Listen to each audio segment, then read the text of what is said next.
The chatter of other diners faded into a soft murmur as August Keene studied his wife's face across the table.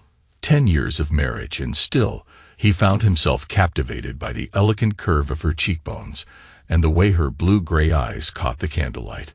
But tonight, something was off. "You've barely touched your appetizer," August said, setting down his fork. Rhea looked up, her smile not quite reaching her eyes. "My stomach's a bit off. Nothing to worry about." August nodded, unconvinced. The restaurant, one of Austin's most exclusive, hummed with activity around them.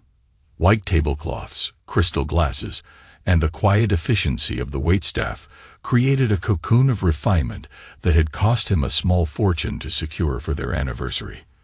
"We could have rescheduled if you weren't feeling well," he offered. "On our 10th anniversary." "I wouldn't dream of it."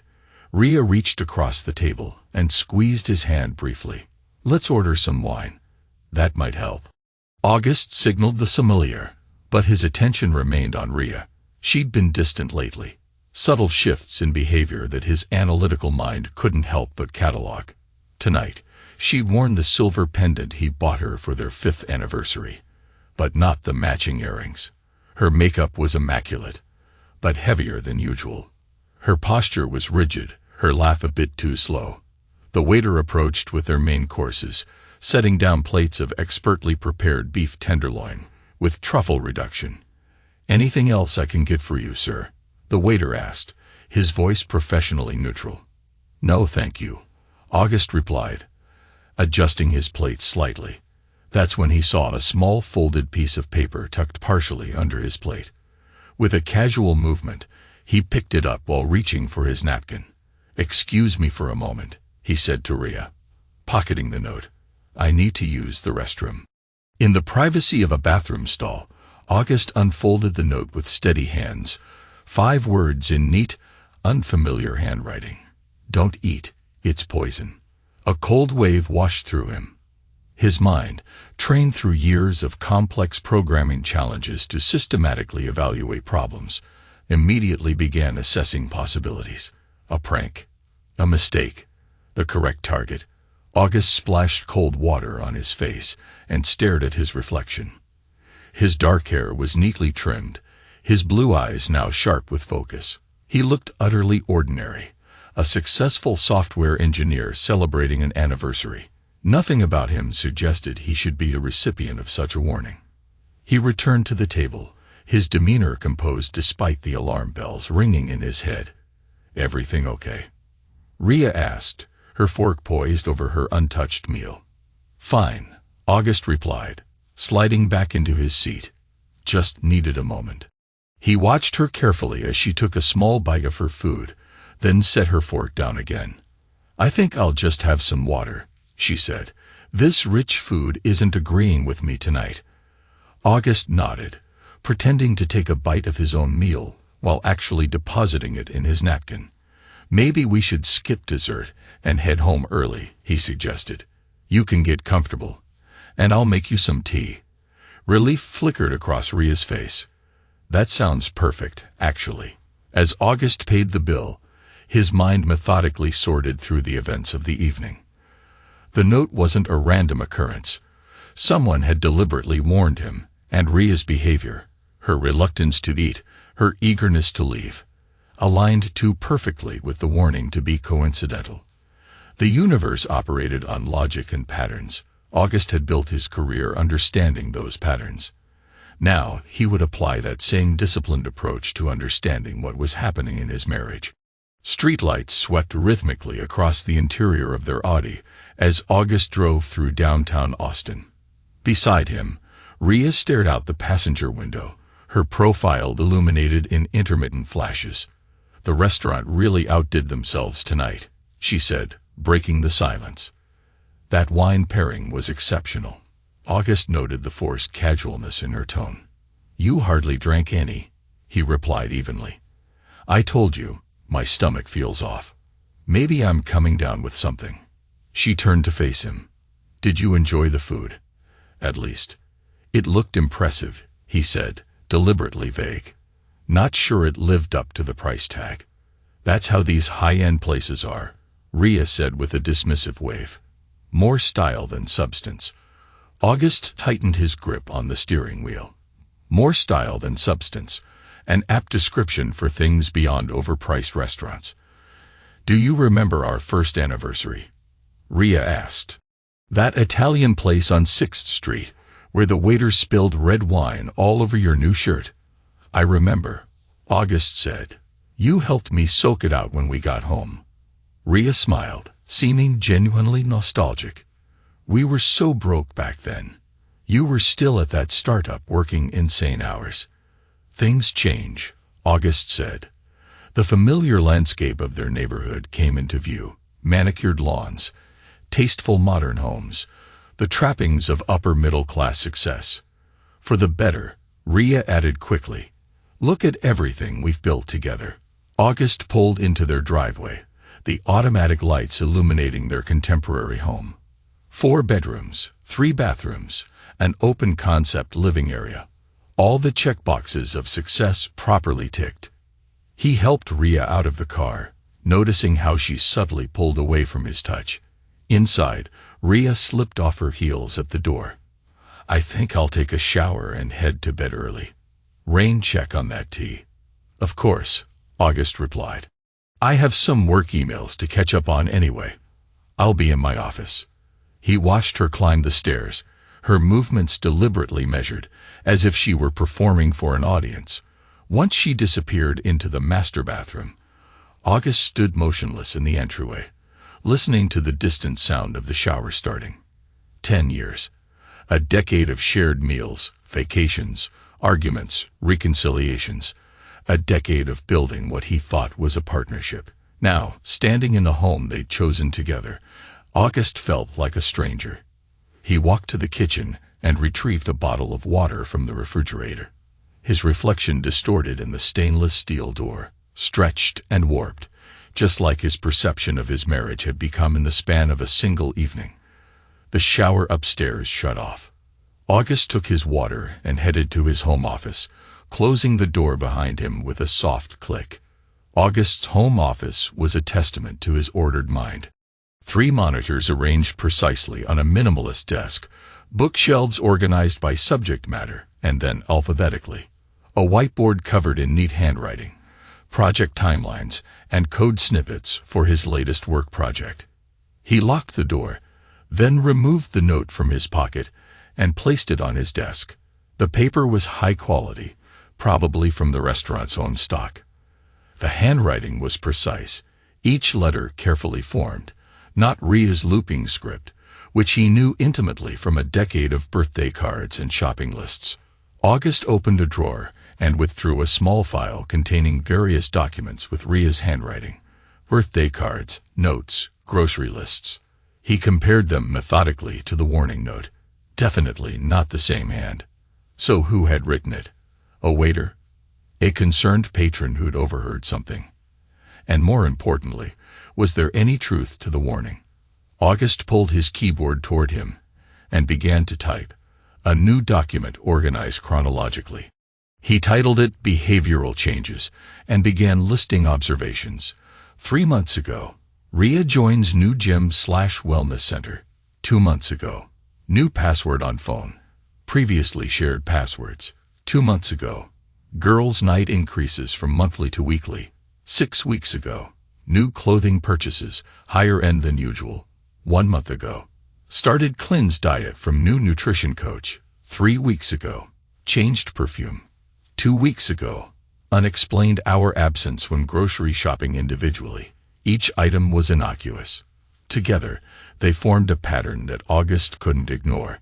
He opened his browser and logged into their shared cloud storage. Ria's phone automatically backed up to this account, a security measure they'd implemented years ago after she'd lost her previous device. The most recent backup was from yesterday. August navigated through folders, finding nothing immediately suspicious. Text messages were minimal, mostly logistics and brief exchanges with friends he recognized. Her call history showed frequent calls to a number he didn't recognize. August ran the number through a reverse lookup service. Adrian Sutter, nutritionist and wellness coach. The website showed a fit man in his early 40s with perfect teeth and a practiced smile. August leaned back in his chair, fingers steepled under his chin. A nutrition coach that aligned with Ria's recent focus on clean eating and her new gym routine. But why the secrecy? Why the password-protected phone? Why the warning note at dinner? He returned to the cloud backup, diving deeper. Deleted items were more difficult to access, but not impossible for someone with his technical expertise. After nearly an hour of methodical work, August found a cache of deleted photos. His stomach tightened as the first image loaded. Ria in their bed, naked except for the silver pendant he'd given her. Alone in this photo, but the implication of others being present during the photo session was clear. August's face remained impassive as he continued through the recovered files. His heartbeat remained steady, his breathing controlled.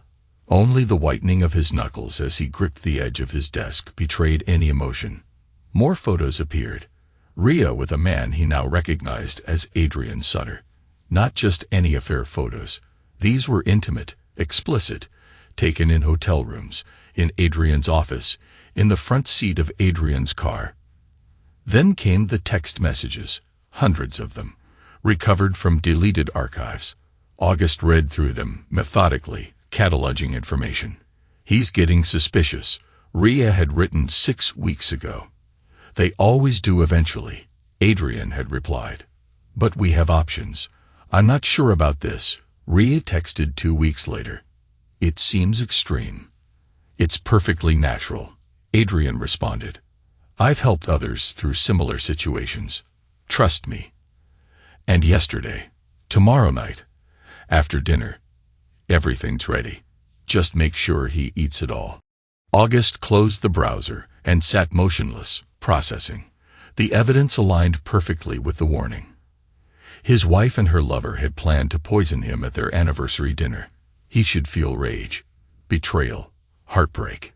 Instead, he felt an icy clarity descending like a protective shield. The problem was now defined, and defined problems could be solved. August pulled out a fresh notepad and began writing again, this time creating a structured investigation plan. He would need allies, evidence, a strategy. 10 years of marriage had ended tonight, though Ria didn't know it yet. What would replace it was a precisely executed plan to ensure that those who had betrayed him would face consequences proportional to their actions. August Keene, senior software engineer and deceived husband, began to map out his code of justice. The university cafe buzzed with the energy of young minds, fueled by caffeine and ambition. August sat at a corner table, watching the door. 3 days had passed since the anniversary dinner, and he maintained a careful facade of normalcy at home. He went to work, made appropriate small talk with Ria, and kept his discoveries locked away in encrypted files on his private server. Leo Gale pushed through the cafe door, scanning the room until he spotted August. Tall and lanky with perpetually disheveled hair, Leo looked every bit the academic he was. He approached August's table with a warm smile. 10 years, and you still look exactly the same, Leo said, sliding into the seat across from August. It's almost disturbing.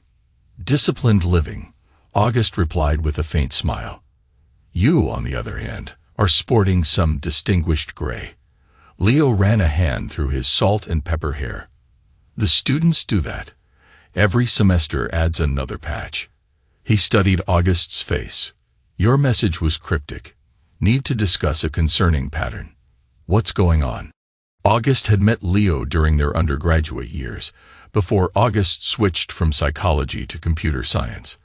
Leo had stayed the course, eventually earning his PhD and securing a teaching position at Austin University. More importantly, he'd remained a friend even as their paths diverged, one of the few people August truly trusted. I need your professional perspective, August said, keeping his voice low. And your discretion. Leo's expression grew serious. Of course. August placed a manila folder on the table.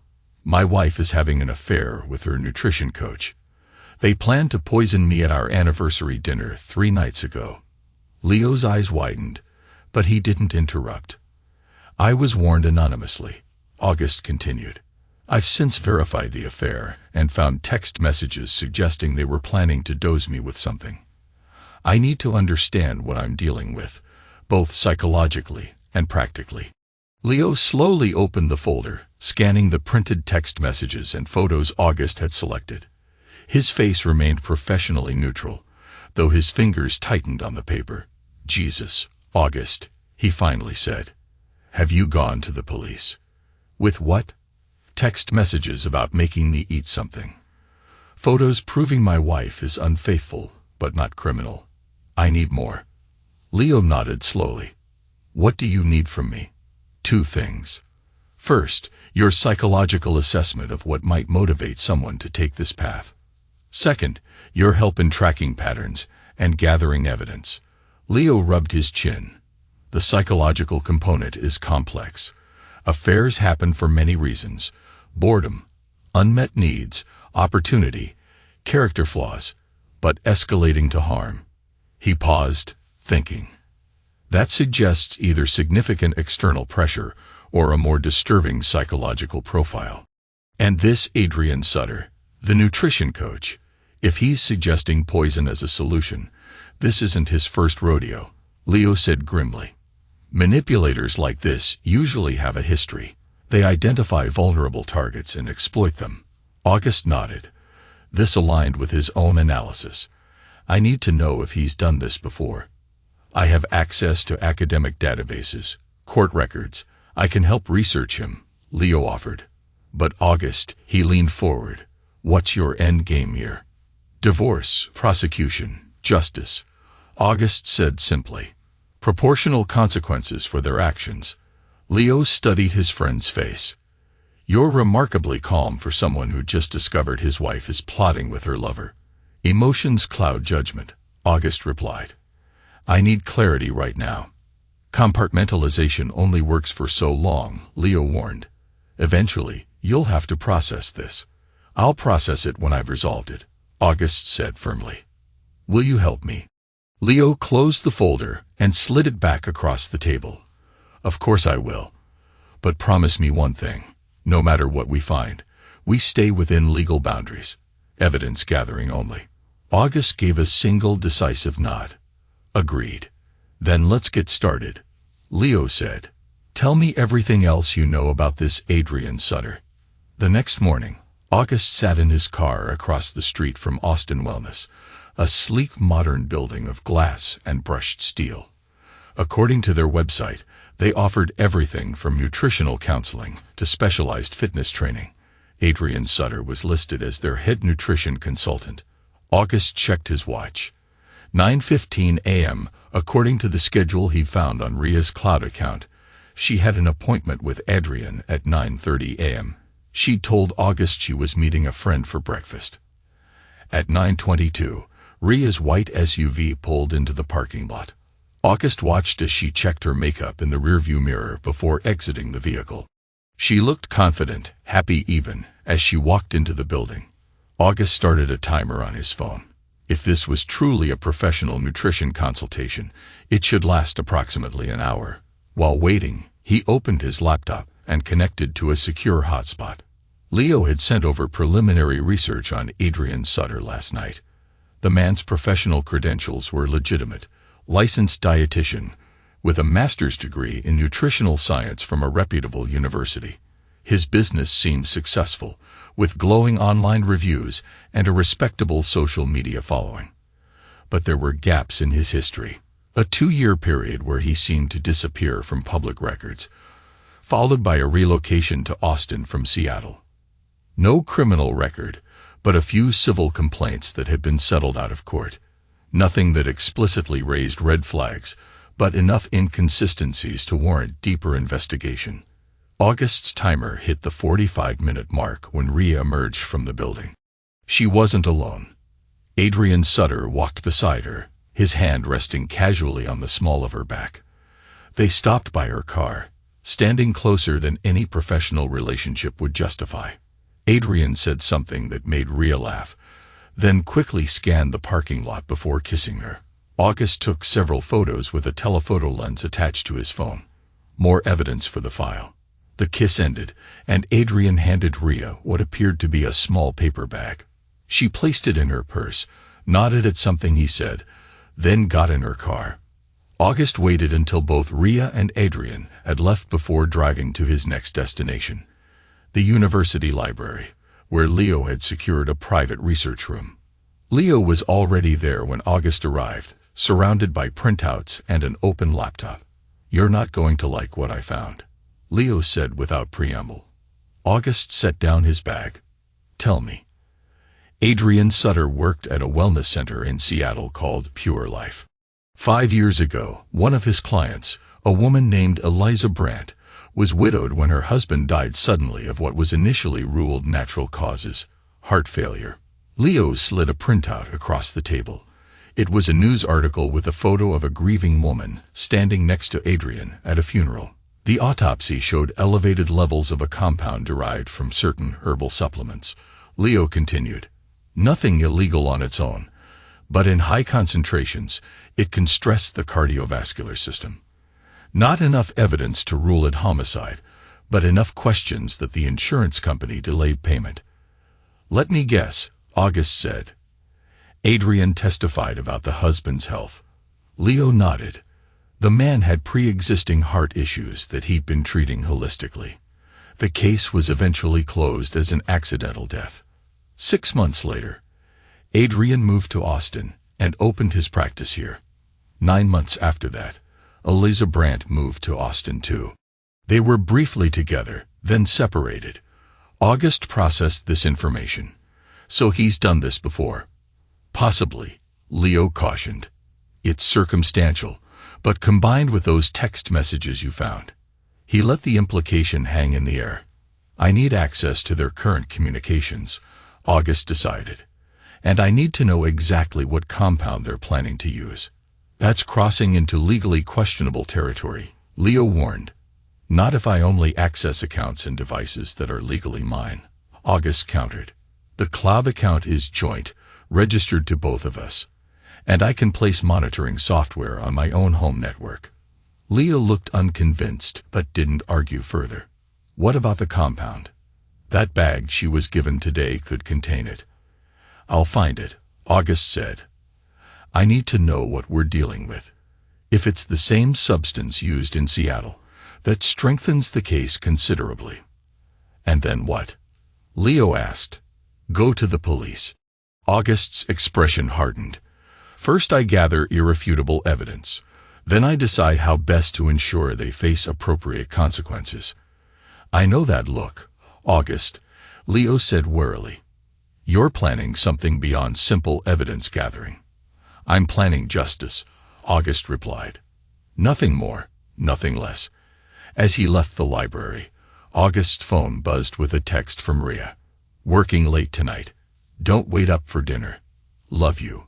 August texted back, "No problem. Take care. Love you too." The words felt foreign, a code he no longer understood, but they maintained the facade, which was all that mattered for now. The house was dark and silent when August finally returned home. Rhea's working late had extended well past midnight. According to the GPS tracker he placed on her car earlier in the day, she was at an apartment complex across town, presumably Adrian's residence. August moved through the house methodically, setting up small, unobtrusive cameras in the kitchen, living room, and hallway. Nothing in the bedrooms or bathrooms. He had ethical lines he wouldn't cross, even now. He only needed to document their conversations about him, not their intimate moments. In his office, August connected the cameras to his private server and tested the feeds. Everything worked perfectly. Next, he turned his attention to Rhea's home laptop. She rarely used it anymore, preferring her phone and tablet, but it remained on her desk in the spare bedroom she used as a craft room. August didn't need her password. As the household's technical support for a decade, he had administrator access to every device on the network. Within minutes, he'd installed monitoring software that would log all activity and forward it to his secure server. The final step was the most crucial. August needed to find the substance they planned to use. He started in the kitchen, methodically checking every cabinet, reading labels on every supplement and medication. Nothing seemed out of place. He moved to the master bathroom, searching through Ria's cosmetics and medications. Again, nothing unusual. Finally, he checked her closet, carefully examining bags and pockets without disturbing their arrangement. In the pocket of a rarely used gym bag, he found the paper sack Adrian had given her. Inside was an unlabeled amber bottle containing what appeared to be herbal capsules. August carefully removed two, placing them in a small evidence bag, then returned everything exactly as he'd found it. Back in his office, August uploaded all the day's findings to a secure server, then sent an encrypted message to Leo. Need testing capabilities for unknown substance.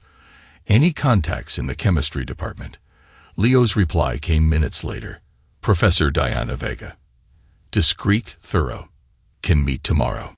August set the evidence bag aside and turned to his computer. Time to check the cloud backup again. Ria had been careless in the beginning, leaving traces of her affair in deleted files that August could recover. She'd grown more cautious recently, but people in the throes of infatuation rarely maintain perfect operational security. Sure enough, after several hours of methodical searching, August found a cache of recently deleted videos. His face remained impassive as he watched his wife and Adrian together in various hotel rooms, including one August recognized as the suite he booked for a business trip last month. A trip Ria had apparently made use of in his absence. More damning than the physical betrayal was the conversation August captured in one video. After their encounter, as they lay in August's paid-for hotel bed, Ria and Adrian discussed him. He suspects nothing, Ria said on screen. He's too wrapped up in his work to notice anything. Men like him never do. Adrian replied, stroking her hair. They think their big brains make them invulnerable. I still don't understand why we can't just... Adrian cut her off. A divorce would cost you half of everything. Is that what you want? To start our life together with half of what you deserve? No, but... The compound is completely natural, Adrian assured her. It stresses the heart initially, but the effects build over time. Multiple small doses carefully administered. By the time anything happens, it will look like natural causes. I've seen it work before. You make it sound so clinical, Ria said. It's chemistry. That's all, Adrian replied.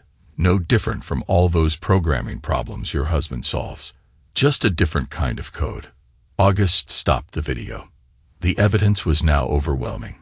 His wife and her lover weren't just planning an affair. They were plotting his death for financial gain. He should feel devastated and enraged. Instead, he felt a cold clarity settle over him. This was no longer just about gathering evidence. This was about survival and justice. August began typing again, outlining a new plan. This time, he wouldn't be the target. He would be the trigger. You understand what you're showing me is deeply disturbing, Professor Diana Vegas said, looking up from her microscope, a compact woman with intelligent eyes behind round glasses. She'd agreed to meet August and Leo in her private lab early on a Saturday morning as a favor to Leo. I understand, August replied. I only need to know what it is, not how to use it. Diana sighed. It's a concentrated extract from a plant called monk's hood, mixed with several other herbal compounds. Alone in small doses, it's sometimes used in homeopathic medicine. In this concentration, she shook her head. It would cause arrhythmia, elevated blood pressure, and significant cardiac stress. One dose wouldn't kill a healthy adult. But repeated exposure could trigger a cardiac event that might appear natural, especially in someone with any existing heart conditions, which I don't have, August noted. Thank goodness for that, Diana said. What did you get this? August and Leo exchanged glances. Better you don't know, Leo told her. But I assure you, we're gathering evidence, not planning to use it. Diana carefully sealed the capsules in an evidence container. I'll provide a formal analysis for your records, but please tell me you're taking this to the authorities. When we have enough evidence, August assured her. Later, as they walked across the nearly empty campus, Leo voiced his concerns. "She's right. We should take what we have to the police now." "It's not enough," August replied. "They've been careful. The substance isn't explicitly illegal. The messages are suggestive, but not definitive. I need irrefutable proof of intent." "How do you plan to get that?" Leo asked. "They're unlikely to confess on record. People reveal their true intentions under pressure," August said. "I've devised a scenario that will expose theirs." Leo stopped walking. "What kind of scenario?" "A controlled environment. A private dinner where I can document their behavior and conversations. A situation where they believe they have the advantage, but where I'm actually in control." "You're setting a trap," Leo realized. "With yourself as bait." August continued walking. "I'm setting a stage, and yes, I'll be playing a role, but they'll be the ones delivering the most important lines. This is dangerous, August, if they're willing to poison you. Once they won't have the opportunity," August cut in. "I'll control every element of the environment, including the food. In fact, I'm counting on their attempt." Leo caught up to him. "You've already decided how this ends, haven't you?" "Justice has only one logical conclusion," August replied. "Those who conspire to harm others must face consequences proportional to their intentions." "That sounds disturbingly close to revenge." "Revenge is emotional. This is rational." August stopped and turned to his friend. "They plot my death, Leo, not a quick one, but a gradual poisoning designed to appear natural. They discussed it casually, like solving a math problem. They deserve whatever comes next." Leo studied August's face. "Just promise me you won't cross a line. You're hurt and betrayed, and that's completely understandable. But don't let their actions transform you into something you're not." "I'm not being transformed," August said quietly. "I'm being revealed, perhaps for the first time." The conversation ended there. But August's planning continued over the next week. He gathered more evidence through the cameras he'd installed and the monitoring software on Ria's devices. He documented multiple instances where Ria added the capsules to his food or drinks, only for August to dispose of them when she wasn't looking. He recorded her phone conversations with Adrian, their growing impatience with the slow progress of their plan, their discussions of what they would do with August's life insurance and investment portfolio. Every piece of evidence was carefully logged and backed up to multiple secure locations, and with each new revelation, August refined his final scenario, the one that would bring everything into the open. "A surprise dinner?" Ria asked, her voice carrying the perfect note of pleased surprise. "What's the occasion?" August smiled across the breakfast table. "Do I need an occasion to do something special for my wife? Consider it anniversary part 2. The first one didn't go as planned with you feeling unwell." "That's so thoughtful," Ria said, reaching across to squeeze his hand. "Where?" "It's a surprise. A private chef in a special location. I've arranged everything. Just be ready at 7 on Saturday." "I can't wait," Ria said, her smile not quite reaching her eyes. "Should I dress up?" "Absolutely," August replied. "It's going to be a night to remember." As soon as Ria left for her yoga class, which the GPS tracker showed was actually another visit to Adrian's apartment, August made his final preparations. He'd rented a commercial kitchen space that catered to food photographers and cooking classes, a neutral location with excellent lighting and multiple angles for the cameras he would install. He contacted Adrian through an anonymous email account, posing as a wellness center looking for nutrition experts for a special event. The generous consultation fee he offered ensured Adrian accepted immediately, even when told the event was Saturday evening. August spent the day setting up the kitchen. Cameras were placed strategically to capture every angle. Microphones were hidden in decorative elements on the table. A separate prep area was established where August would prepare 3 identical-looking meals, 1 untouched for himself and 2 containing a powerful but non-toxic purgative for Ria and Adrian. By 6 p.m., everything was ready. August surveyed the space one final time. The table was elegantly set, the lighting perfect, the surveillance system tested and functioning. All evidence was being streamed in real time to his secure server, with Leo monitoring remotely as a precaution. August prepared the 3 meals, wearing gloves and carefully keeping the portions separate. The purgative he'd chosen would cause significant discomfort, but no lasting harm, a proportional response to their plans for him. Each dish was covered with a silver dome, ready to be served at 6:45. He changed into a suit and prepared for his guests.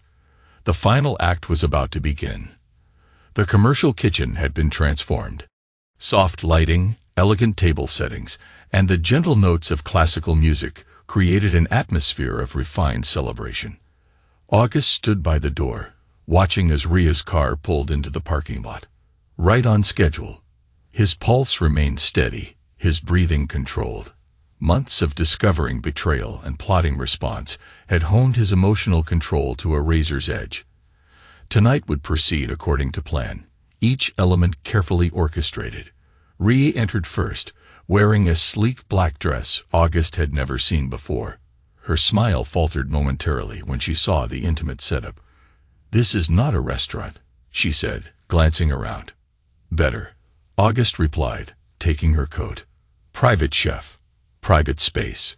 Just for us." "You went all out," Ria said, recovering her composure. "It smells amazing." "I have a few special touches planned," August said. "But first, I invited a surprise guest for the appetizer course. Someone you've been working with who's helped you so much lately." Ria's eyes widened slightly. "What do you mean?" The door opened behind them. Adrian Sutter walked in, freezing momentarily when he saw Ria.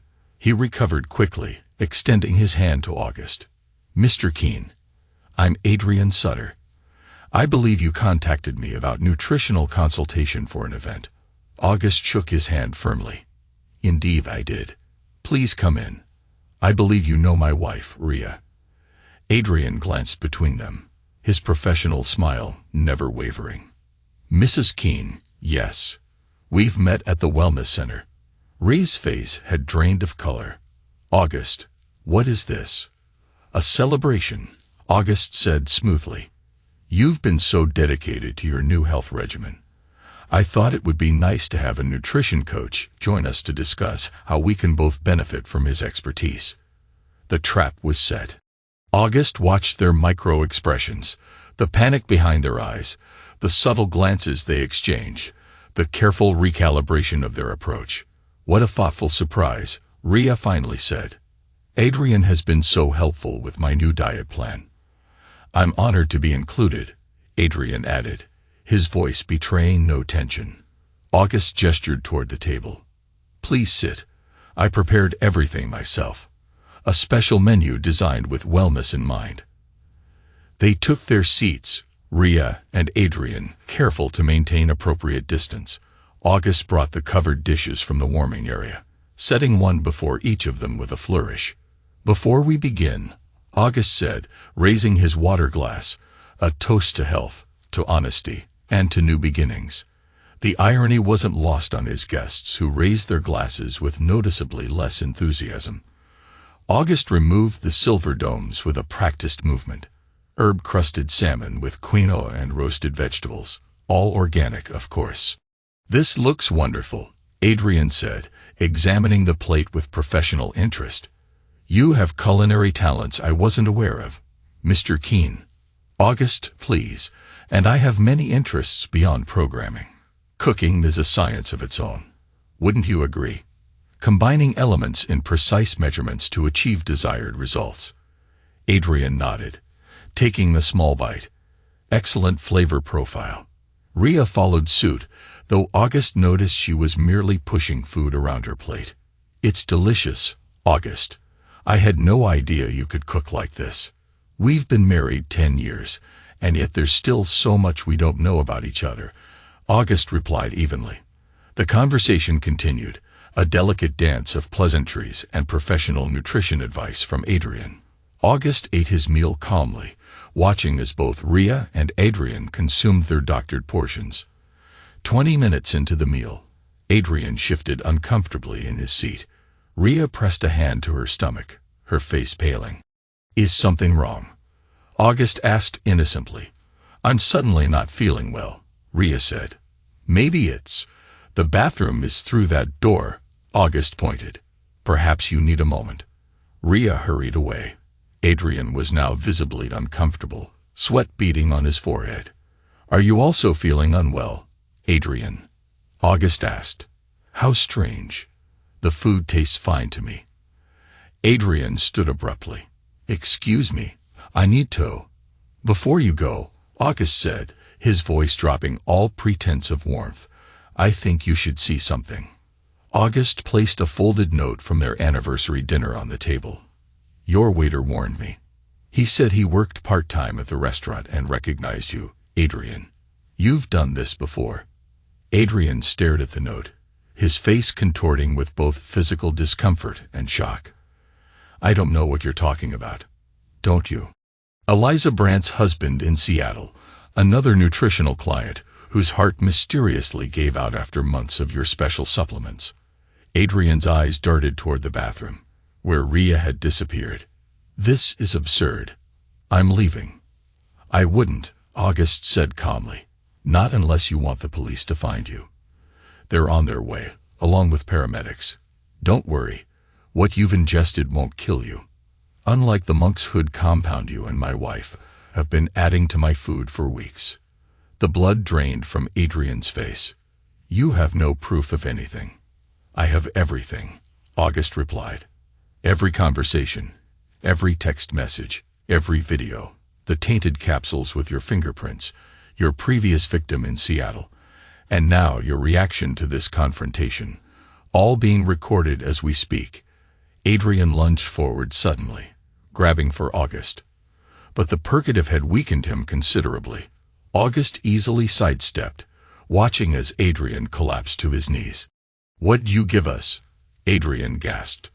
"Just a taste of your own medicine," August replied, "though significantly less lethal than what you planned for me." The bathroom door opened, and Rhea emerged, clinging to the doorframe for support. Her carefully applied makeup was smeared, her complexion ashen. "August, we need to go to the hospital," she said weakly. "Something's wrong with the food." "Only your portions," August replied calmly. "Mine was prepared separately." Rhea's eyes widened as understanding dawned. "You poisoned us." "I administered a powerful purgative," August corrected. "Temporary discomfort. Nothing more. Unlike the cardiac stress compound you've been slipping into my meals for weeks." "I don't know what you're talking about," Rhea said, but her denial lacked conviction. August reached into his jacket and removed a tablet. With a few taps, audio filled the room. Rhea and Adrian's voices from one of the recordings August had captured. "How much longer will this take?" Rhea's recorded voice asked. "Patience," Adrian replied. "We need to be careful with the dosage. Too much at once would raise suspicions. This way, his heart will gradually weaken until it simply gives out. A tragedy, but a natural one as far as anyone will know." Rhea staggered to a chair, collapsing into it. "You've been spying on us." "Gathering evidence," August corrected. "After someone warned me at our anniversary dinner." "Who?" Rhea demanded. "Does it matter? What matters is that I know everything. Your affair. Your plot. The compound from the same plant extract used on Adrian's previous victim in Seattle." Adrian, still on his knees, glared at August. "You smug bastard. You think you're so clever." "Not clever," August replied. "Just methodical. While you were both plotting my demise, I was documenting every step. The evidence is already with my lawyer and several other secure locations." "What do you want?" Rhea asked, tears streaking her mascara. "Money. Is that it?" The question struck August as so fundamentally absurd that he actually laughed, a harsh sound devoid of humor. "What I want," he said, his voice low and precise, "is justice. You planned to murder me slowly for financial gain. And you almost succeeded." The sound of sirens grew audible in the distance. Adrian tried to stand, stumbling toward the door, but another wave of cramping doubled him over. "They're coming for you," August said. "Both of you. The paramedics will treat your symptoms, and the police will take your statements. They already have copies of all my evidence. You can't prove anything," Adrian gasped. "It's your word against ours." August walked to one of the decorative vases on a shelf and removed a small camera. "It's your words against your words. Every conversation, every plan, every dose administered, all documented." Rhea began to sob, her body shaking. "August, please. It wasn't my idea. Adrian convinced me." "Don't," August cut her off. "Don't insult what's left of our marriage with more lies. The recordings show your enthusiasm for the plan once the initial hesitation wore off. You discussed how you'd spend my life insurance, where you'd travel with my investment portfolio." The sirens were very close now. Flashing lights appeared through the windows. "August," Rhea tried again, her voice breaking. 10 years together. That has to count for something." August looked at her, really looked at her, seeing not the woman he'd married, but the stranger she'd become, or perhaps always been. "It counted for nothing to you," he said quietly. "Why should it count for anything to me now?" The door burst open as paramedics entered, followed closely by police officers. August stepped back, allowing them to take control of the scene. An officer approached him. "Mr. Keene, I'm Officer Rivera. We received your call and the evidence files. Are you all right?" "I'm fine," August replied. "They're the ones who need medical attention, non-lethal purgative in their food." "Self-administered justice." Officer Rivera raised an eyebrow. "That's a matter for the courts to decide, sir." "Of course," August agreed. "Everything else is documented in the files I sent. I'll cooperate fully with your investigation." As the paramedics attended to Rhea and Adrian, August watched with detached composure. When they were escorted out, Rhea on a stretcher, Adrian in handcuffs despite his physical distress, August remained behind to give his formal statement. The mask of love had been shattered, revealing the true faces beneath, and for the first time in months, August Keene breathed freely, unburdened by deception. 6 months later, August stood at the railing of his deck, watching the Colorado River flow past his new home. The modest riverside house was a stark contrast to the sleek modern home he'd shared with Rhea, but its simplicity suited him now. The trial had been mercifully brief. With the mountain of evidence August had gathered, including the chemical analysis of the poisonous compound and the video recordings of Rhea and Adrian discussing their plans, both had accepted plea deals rather than face full trials. Adrian, with his previous suspicious involvement in Seattle, had received a harsher sentence minus 12 years for conspiracy to commit murder. Rhea had gotten 8 years, eligible for parole after 5 with good behavior. The sentencing judge had been particularly scathing about the calculated nature of their plan and the betrayal of marital trust. August took a sip of his coffee, listening to the birds in the cypress trees lining the riverbank. The divorce had been finalized 3 months ago. He'd sold the house, liquidated their joint investments, and started fresh. The settlement had been straightforward since Rhea had conspired to kill him for financial gain. She had forfeited any claim to their shared assets under Texas law. "Nice view," Leo said, joining August on the deck with his own coffee. "Much better than that sterile showplace you had before." "It suits me," August agreed. "Thanks for coming to check on me." Leo leaned against the railing. "No need for thanks. That's what friends do. How are the online classes going?" After leaving his software engineering position, August had started teaching coding to disadvantaged youth through an online platform. The work paid less but gave him a sense of purpose he'd been lacking. "Going well," August replied. "I have some promising students. One girl in particular has a real aptitude for algorithmic thinking." "And how are you?" Leo asked. The question weighted with months of concern. August considered the question. The initial shock had faded, leaving behind a clear-eyed perspective on what had happened. The rage that Leo had warned would eventually come had indeed arrived, Weeks of sleepless nights and sudden, overwhelming waves of anger that had left him shaking. But even that had eventually passed, leaving a certain calm acceptance. "I'm okay," August said simply. "Not the man I was, not sure who I'm becoming yet, but okay with the transformation." Leo nodded. "I was worried about you for a while there. The way you planned everything. It was so cold, so calculated." "It had to be," August replied. "Emotion would have made me careless. Still, the August I knew in college would have been destroyed by something like this." "Maybe I'm stronger than we thought," August suggested, "or maybe betrayal reveals who we really are." They stood in companionable silence, watching a blue heron stalk through the shallows of the river. Finally, Leo asked the question he'd been dancing around for months. "Do you regret any of it?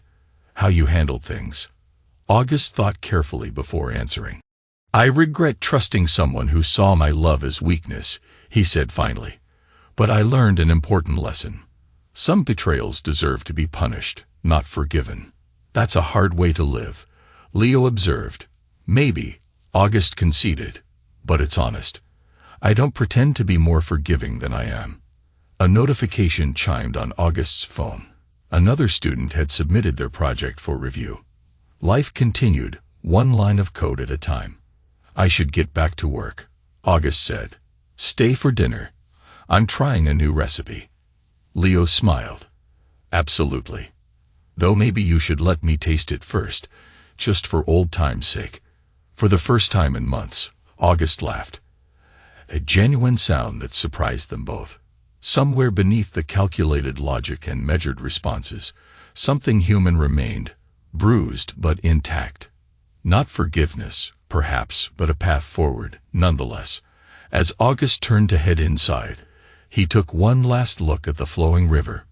Water never flowed backward. It simply found new channels when old ones were blocked. He was doing the same, moving forward, carving a new path through unfamiliar terrain. The betrayal would always be part of his story, but it would not be the end of it.